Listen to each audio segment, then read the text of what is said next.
This little beauty is the RoseCraft Blades Awatata. It's a little G10 slip joint for the key ring, and I've had it for, well, it doesn't matter how long I've had it, but as I record this, it's still pretty new to me. And I was keeping it off the keychain for a while. I had a little G10 or a little fob on there of paracord and dropping it in my pocket. This works great for that. It's ultra light and has awesome walk and talk. Very crisp and snappy pull and return to the handle. Yeah, but super light, and this G10 is really nice. It's contoured very comfortably, if that's a word, and then it comes in a whole spectrum of colors. I think they have 6 different colors, and there's a deal if you get them all together. I think you can get them all together for like 78 bucks or something like that. These are $15 a piece, and I would say way worth every penny. There is a maker's mark there, and there's the number. But where is this is D2 blade steel. That's what it is, D2. I like the key ring fastener there. It has a really, really good stout pull, like I mentioned. So if it's on your key ring, it's not gonna be much of an issue. Now, I used to have this Kershaw launch on my key ring, and it was really weathered the knife beautifully being on the key ring, but it was more than once that this opened up just in my day-to-day, and luckily I never injured myself, but I don't see that happening with this. It takes some concerted effort to open it, but it is a joy to open and close. These are great little fidget slip joints, and yes, slip joints can be fidgety all day long. Just ask my coworkers. RoseCraft Awatata. So I got 2 other RoseCraft blades, always late to the party, but there are several I'd like to get in addition to these, and I've been very, very impressed. The second one I'll show is the French Broad Jack in this cherry, what do they call that? I think it's a cherry bone, or is this the candy apple red bone? I can't remember, but it is beautiful. They did a really nice job dyeing this. Now this one, this has spectacular fit and finish. This one has some issues actually, and I haven't really heard of many issues coming out of RoseCraft blades. This one to me seems like it might be a little more on the, like, this kind of just made it out through quality control. The knife itself is spectacular. I mean, you have a well-centered blade, incredible walk and talk, a beautifully ground D2 blade. Nothing wrong with it in its working sense at all. But there's you can feel the transitions from both bolsters into the bone, as if the bone swelled up a little bit after manufacturing, and then the ends here. It's hard to see. There's gapping in the end here and here, and if you look at it through the light, you can see a little bit of light come through. Certainly not the end of the world for me. To me, it just makes it a knife I will, I don't know. Sometimes I get a knife that's got a little issue, and it draws me closer to it. It's like fostering an animal that needs a little TLC. This one is a workhorse of a knife. Great walk and talk. And being a slip joint, there are a couple of different ways you can do a slip joint these days, and this one is a more modern take on it. You see right there is a stop pin. A more traditional slip joint will have a kick, and that's the extension of the little ricasso area there, and you can see it's filed down to just the right height, so that when it goes in and it bounces off the backspring, the rest of the blade doesn't hit the rest of the backspring, causing blade wrap. It's all on the height of that thing, that area of the blade called the kick.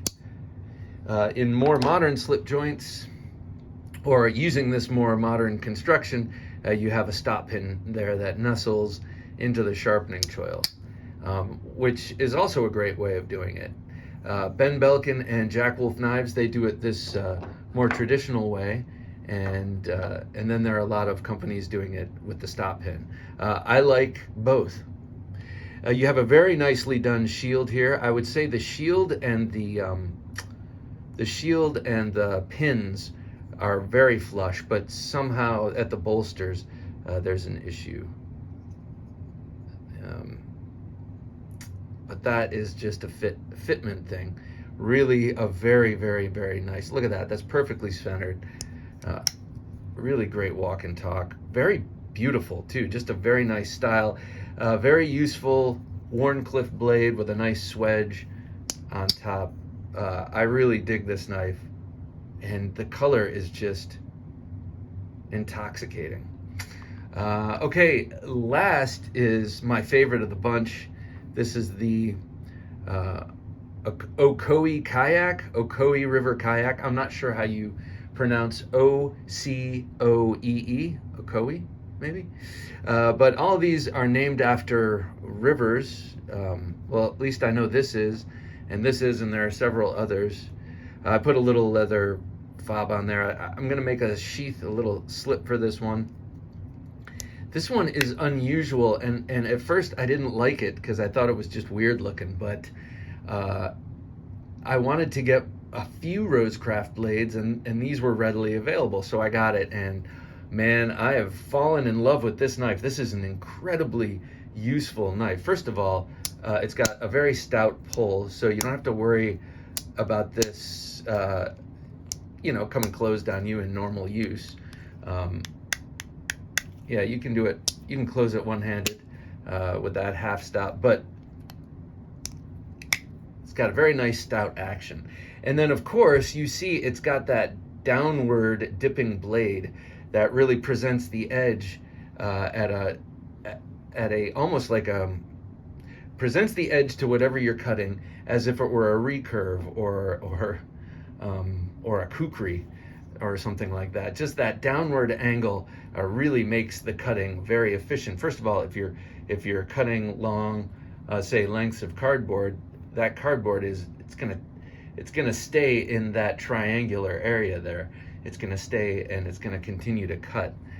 Same thing with the pull cuts. Like you've got a tip that's way below center line here, but you still have belly, all due to that downward canting of the blade. I really like it. It's very, what do you say, blatant, I guess, or very noticeable how that tilts down. And so this is a kayak based somewhat loosely on the canoe. I love this knife, the canoe, which is called the canoe because of these bolsters. They're symmetrical and they curve up, making the handle look like a canoe. There's a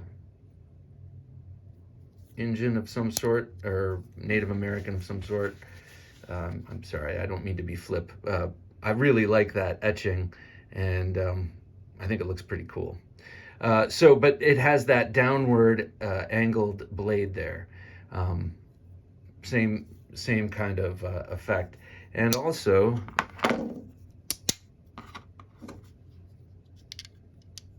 you get the same sort of canoe-like shape in this kayak.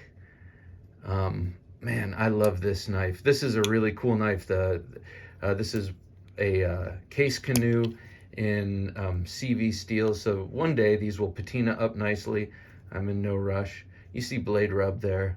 Case knives are not perfect, certainly, but I love them, gotta say. So let me show you a couple of comparisons I did with this. So you saw this with the canoe. But let me show you this. There are two things that this reminds me of. First is this really cool Queen Wharncliffe that was out a couple of years ago that I'm happy I snagged. It was very inexpensive, but it's a really nice knife. Beautiful bone dyeing here and nice jigging. The Queen,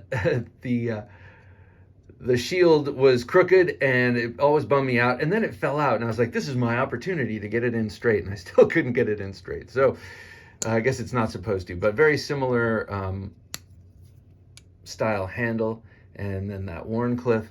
And then here it is with the 38 Special from GEC. What year was this? 2017. Before some of you were born. No, I'm just kidding. So nice downward curve. Here you have that beautiful California clip point. Works really nicely. No half stop. A rare GEC without a half stop. I do like the half stop, especially if you're going to close it one-handed. So these are my RoseCraft blades. I hope to get more in the very near future. And when I do, rest assured, I will show them off. Thanks for watching.